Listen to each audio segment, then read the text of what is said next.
Well, good morning. We are, I got some mayweed here. Having a little bit of a slower morning. There was quite a bit of dew on the roof of the car. So, enjoyed a nice breakfast. Combines are parked. Well, the other one's in the shed, but parked here. Back into bringing things home every night so we don't have to start chasing down fuel lines and batteries and all sorts of other stuff. So yesterday they were out combining away and life was good. So I thought once I took the Super Bees out and the trucks out, they had, an hour or so before everything was full. I thought I'd make some feed.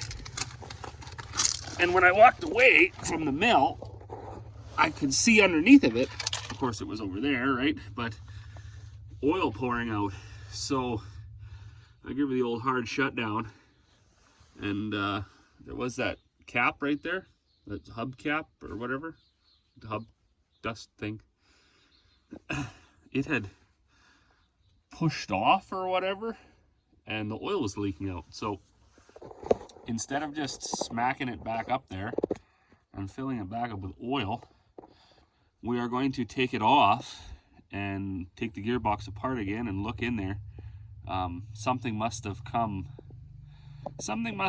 loose, right? Generally these caps, they don't just fall off. So there must have been some dirt or something got into the gearbox, or maybe it, I don't know, the top seal was leaking and there doesn't look like there was water or anything in there. Anyway, something has happened for that to cause that to fall off. So we are going to do that today. First thing I gotta do though is take Carl up and unload him. And then once the ladies get rolling with their machines, Dad and I will tackle this, get that gearbox out of there. So also yesterday, I was the alarm for the coolant, ding, ding, ding, ding, ding, right? And that's very irritating. So I checked the oil and looked all over, fearing the worst, but then I come around to this side and yeah, you could see it's actually still dripping. So I'm not exactly sure where that drip is coming from. Obviously a hose clamp up there, so we've got to tackle that yet.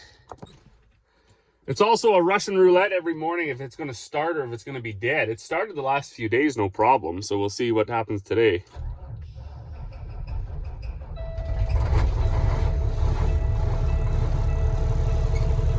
Well, I guess it started. It wasn't a very enthusiastic start, but it did start. Well, good afternoon. So we just stopped for lunch.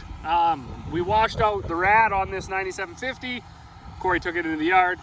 Of course, the rad on the other one doesn't seem to get plugged up nearly as much or as bad as the 9750, which goes to show not every design change was better. But anyways, that's that. So they're both rolling away again here. I got, I don't know, but that's unloaded. This is only half full. This trailer's empty. Take the tandem back, unload it. I do gotta say though, the rads being plugged up with straw and dust, that is like a problem that we generally do not encounter on this farm.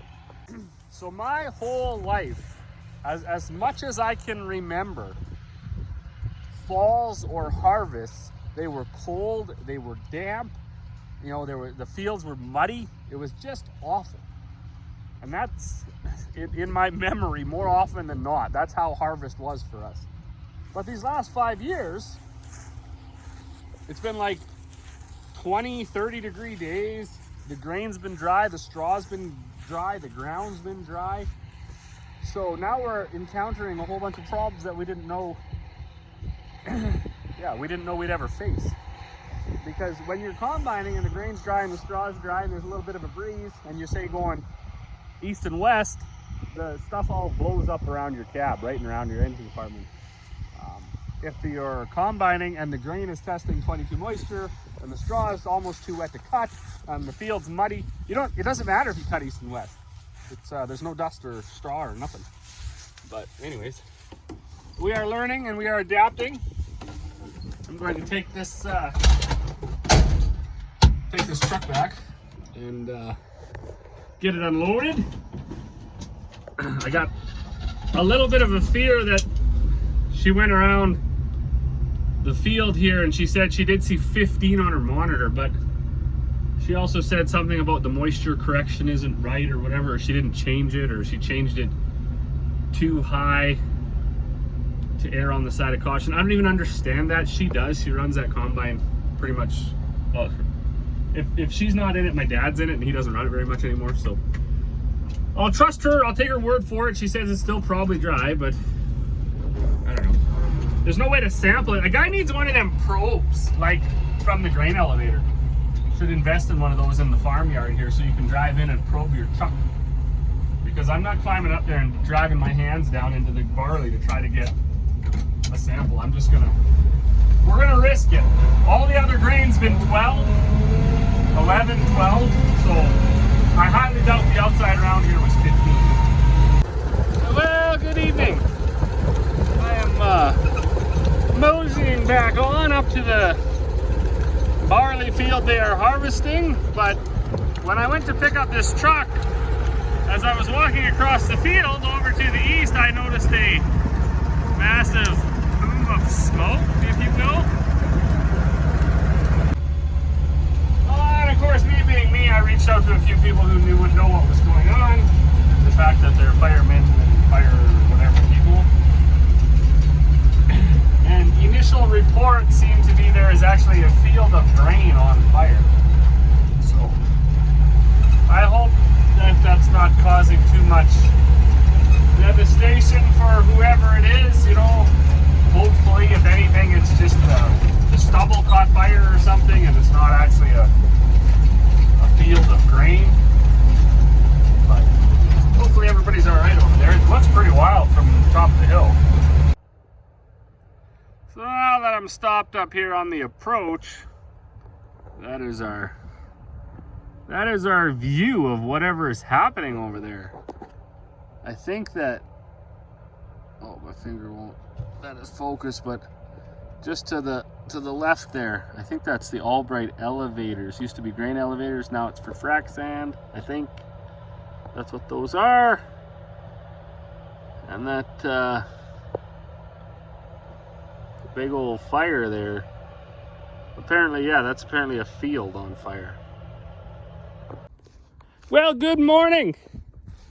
I haven't put together much for video here. We had a busy couple of days for sure, and then also we had a bunch of misfortune. So it started off, we got rolling south here, and I thought, well, I better make a couple of bags. So I had one bag done and about 600 pounds in the mill.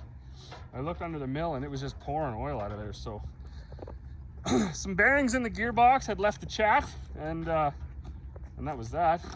I find that very funny to say. I heard that for the first time from my buddy Farming with Treasures up north there. If you haven't checked out his videos, check them out. Farming with Treasures on YouTube. So anyways, that was that. Gearbox is now out of that mill on the workbench, and Dad was in town the other day, got bearings and everything for it. Then what happened next? We were just kind of flat out, I guess. The barley's been running very well, and it's been coming off nice and dry. So we've been just stacking grain in bins like crazy here, and hasn't left much time for anything else. But then yesterday, I'll blame my brother-in-law because he was bothered talking to me, and I can only do one thing at a time. I was unloading my Super Bee into that red auger over there, actually.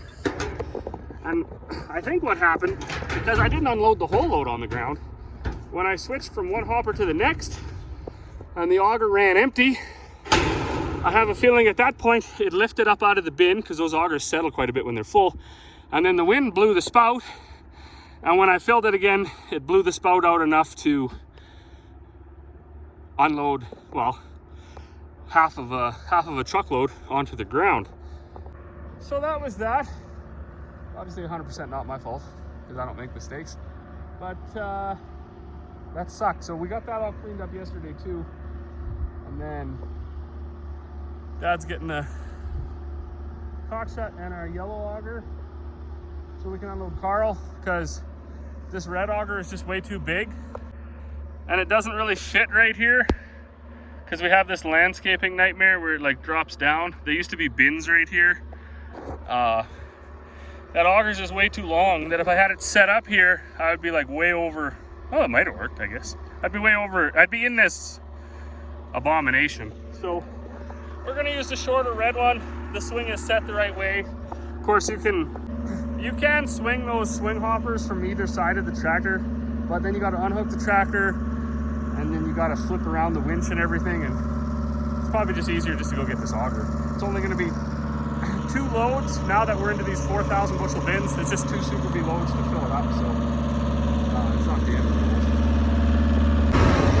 world. Well, you'll have to excuse the wind if it's possible, but I don't know where I got to talking about our series of unfortunate events. Bad things come in threes, whatever. So gearbox in the hammer mill. That some bearings in there left the chat, causing that bottom hub to blow. Hub cap is what they have for a seal. All them Timken bearing rollers fell out, hit that bottom nut, pushed that off, drained the oil out. Then we unloaded solid 200 bushels onto the ground. Had to grain back that up. Look at Carl's closing his hood, he's ready to work. It's windy. But then also, every morning I've been jumping in Carl, there's been the old ding, ding, ding, ding, ding, ding, ding. You're low on coolant. And of course, the first time that happens, you know, you just feel it in the pit of your stomach and you're thinking, oh boy, where did that go? But luckily, and I say luckily because external leaks, in my opinion, are very lucky. It's all been an external leak and it slowly drips out overnight. So you need to add yourself a liter in the morning or whatever. But I found that hose. I'll try to show you. Anyways, it's down in behind this tire.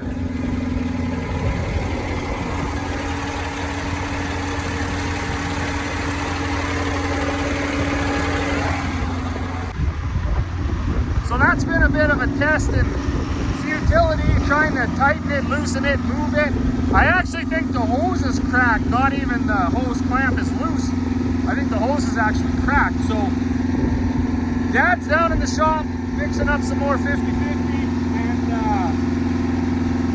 looking for a hose. We do have a bunch of spare radiator hose. We only need, I think that's 2-inch. We need a chunk of that. But while he was down there, I loosened it off and I pulled it down pretty hard and then lifted it back up, and a bunch of coolant sprayed around and everything. And sometimes if it isn't a broke hose or cracked hose, that shifting and then shifting that clamp to tighten up in a different spot, I'm hoping that that'll solve the issue. Hoping. Well, good afternoon. It's 1:30. We are north of town. They are combining barley. In-laws are baling. In-laws are getting bales. I'm not even sure who'd be driving the Kenworth. I expect somebody who is not of age. But anyways, that's how that's going. I don't know if you can imagine this, but doing absolutely nothing in the yard to stop the leak didn't work. It still leaked. So now we're here out in the field. But you know, it's better this way because they can still fill it while I'm fixing it. I've got various assorted sizes of hose that we wrangled out of the various buckets in the shop. I got to take this one off. I think it must be cracked. I got a few new hose clamps. This isn't a new one, but the hose clamps are in the truck yet. I got me some clean buckets. I don't know what that is. It's part of the bucket, I guess. But some clean buckets. So we'll get this drained out and tend to our leak. All right, well, you know, depending on where medical science is, I believe that shortly after I'm gone, they're going to look at my brain and be like, how did this guy even make it, like, through life? Like, he is definitely missing a lot of key components.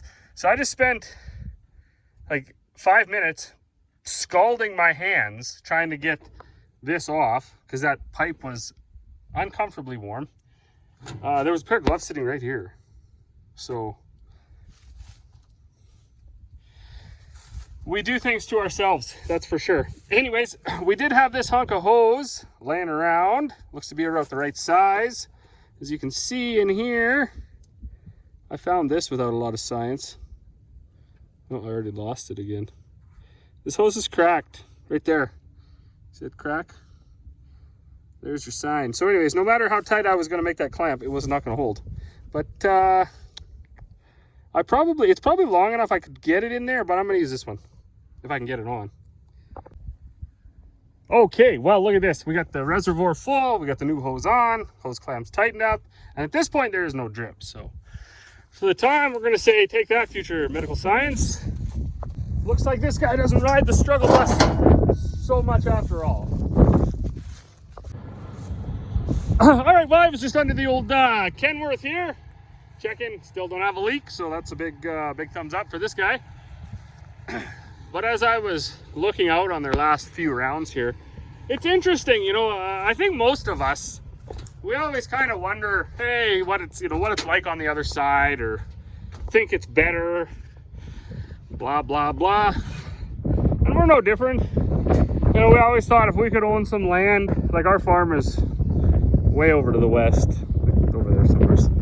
And we always thought, you know, if we could get some land a little further east, a little closer to town, so the town of Hythe is just right there, that we would be able to do so much better.